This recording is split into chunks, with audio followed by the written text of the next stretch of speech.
जय श्री कृष्ण सर्वांना। खूप खूप स्वागत आहे तुमचं माझ्या आजच्या नवीन व्हिडिओमध्ये। तर कालच्या व्हिडिओमध्ये आपण काही श्लोकांचे अर्थ व त्याचे तात्पर्य जाणून घेतलं। तर आजच्या व्हिडिओमध्ये आपण पुढील श्लोकाचे अर्थ व त्याचे तात्पर्य जाणून घेणारच आहोत। तरी देखील तुम्हाला काही प्रश्न विचारायचे असतील भगवान श्री रामांविषयी किंवा भगवान श्री कृष्णांविषयी किंवा तुमचे काही इतरही विषय असतील तर त्याविषयी तुम्ही मला प्रश्न विचारू शकतात। तुमच्या प्रत्येक प्रश्नाचं उत्तर देण्याचा मी नक्कीच प्रयत्न करेन। आणि हो, माझे व्हिडिओज जर तुम्हाला आवडत असतील तर या व्हिडिओला नक्की लाईक करा। चॅनलवर जर नवीन असाल तर चॅनलला सबस्क्राइब करायला विसरू नका। तर प्रथम आपण श्लोकाचा अर्थ जाणून घेऊयात, त्यानंतर त्याचं तात्पर्य जाणून घेऊयात। तर श्लोकाचा अर्थ असा आहे, या उलट जर एखादा प्रामाणिक मनुष्य मनाद्वारे इंद्रियांना संयमित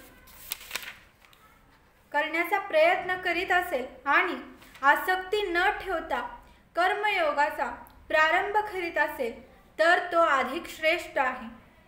तर आता आपण याचं ते तात्पर्य आहे ते जाणून घेऊया।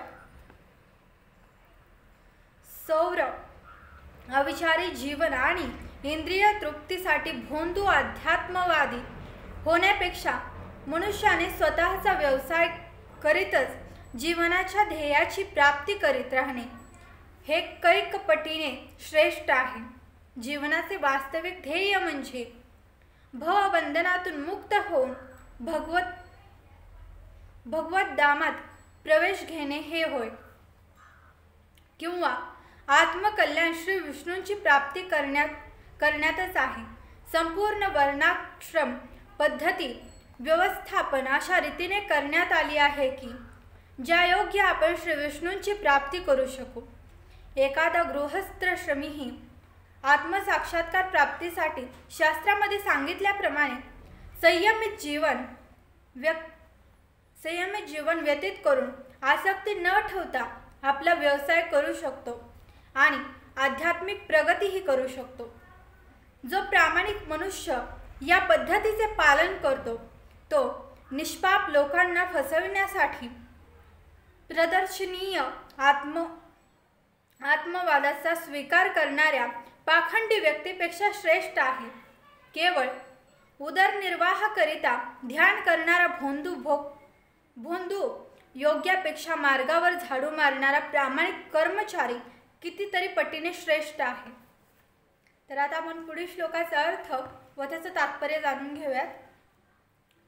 तो आपले नियत कर्म कर, कारण नियत कर्म करणे हे कर्म न करण्यापेक्षा श्रेष्ठ आहे। कर्म केल्यावाचून मनुष्य आपल्या शरीराचाही निर्वाह करू शकत नाही। तरी आता आपण याचं जे तात्पर्य आहे ते जाणून घेऊयात। स्वतः उच्चकुलनीय असल्याचे दर्शविणारे पुष्कळ भोंदू योगी आहेत। आध्यात्मिक जीवनातील प्रगतीकरिता आपण सर्वत्वाचा त्याग केल्याचे प्रदर्शन करणारे अनेक मोठमोठे व्यावसायिकही आहेत। अर्जुनानेही मिथ्याचारी व्हावे अशी श्रीकृष्णांची इच्छा नव्हती। याउलट श्रीकृष्णांची इच्छा होती की अर्जुनाने क्षत्रियांसाठी सांगण्यात आलेले नियत कर्म करावे।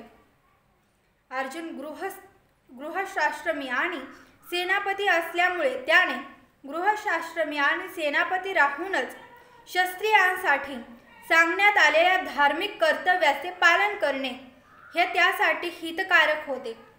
अशा प्रकारचे कर्तव्य पालन भौतिकवादी मनुष्याचे हृदय क्रमशः शुद्ध करून त्याची भौतिक दोषातून मुक्तता करते। उदरनिर्वाहाकरिता तथाकथित त्याग करण्यास भगवंतांनी तसेच कोणत्या शास्त्राने कधीच मान्यता दिली नाही। प्रत्येकाला आपले शरीर टिकवून ठेवण्यासाठी काही कर्मे करावी लागतात। भौतिक प्रवृत्तीपासून शुद्धीकरण झाल्यापासून अविवेकाने कर्मत्याग करणे उचित नाही। भौतिक जगात असणाऱ्या प्रत्येक व्यक्तीमध्ये प्रभुत्व गाजविण्यासाठी अर्थात इंद्रिय तृप्ती करण्याची मलिन प्रवृत्ती ही असतेच। अशी दूषित प्रवृत्ती नाहीशी होणे आवश्यक आहे।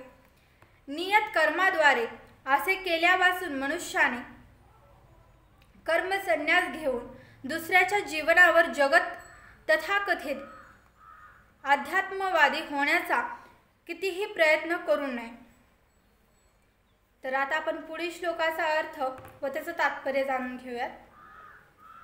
श्री विष्णू तीर्थपद यज्ञ म्हणून कर्म केले पाहिजे, अन्यथा कर्म या भौतिक जगामध्ये बंधनास कारणीभूत ठरते।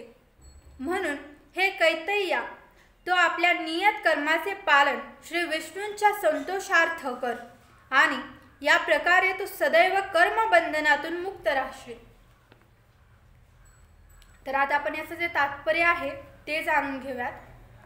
केवळ शरीराच्या निर्वाहाकरिता देखील मनुष्याला कर्म करावे लागत असल्याने विशिष्ट सामाजिक स्थिती आणि गुणवत्ता याच्या विहित कर्माची रचना अशी आहे की ज्यामुळे तो हेतूही साध्य होतो। यज्ञ म्हणजे श्री भगवान विष्णू आहेत। सर्व यज्ञ कर्मेही श्री विष्णूंच्या संतोषासाठी असतात। वेद सांगतात की यज्ञो वै विष्णू। दुसऱ्या शब्दात सांगायचे तर मनुष्याने यज्ञ किंवा प्रत्यक्षपणे भगवान श्री विष्णूंची सेवा केल्याने एकच उद्देश सिद्ध होतो। म्हणून या श्लोकात सांगितल्याप्रमाणे श्रीकृष्ण भावना हे यज्ञ कर्मच आहे। श्री विष्णूंना संतुष्ट करणे हेच वर्णाश्र धर्माचे ध्येय आहे। वर्णाश्र ध्येयाचा पुरुषेन म्हणून मनुष्याने श्री विष्णूंच्या संतोषार्थी कर्म केले पाहिजे। या भौतिक जगात केलेले कोणतेही कर्म बंधनासच कारणीभूत ठरते, कारण चांगला आणि वाईट अशा दोन्ही प्रकारच्या कर्मांना आपापली फळे असतात। त्यामुळे कोणतेही कर्म मनुष्याला बद्धच करते। म्हणून मनुष्याने श्रीकृष्णांना संतुष्ट करण्यासाठी श्रीकृष्ण भावना भावित कर्म करणे आवश्यक आहे। तर आजच्या व्हिडिओमध्ये आपण काही त्या श्लोकांचे अर्थ व त्याचं तात्पर्य जाणून घेतलं। पुढील व्हिडिओमध्ये आपण पुढील श्लोकाचे अर्थ व त्याचं तात्पर्य जाणून घेणारच आहोत।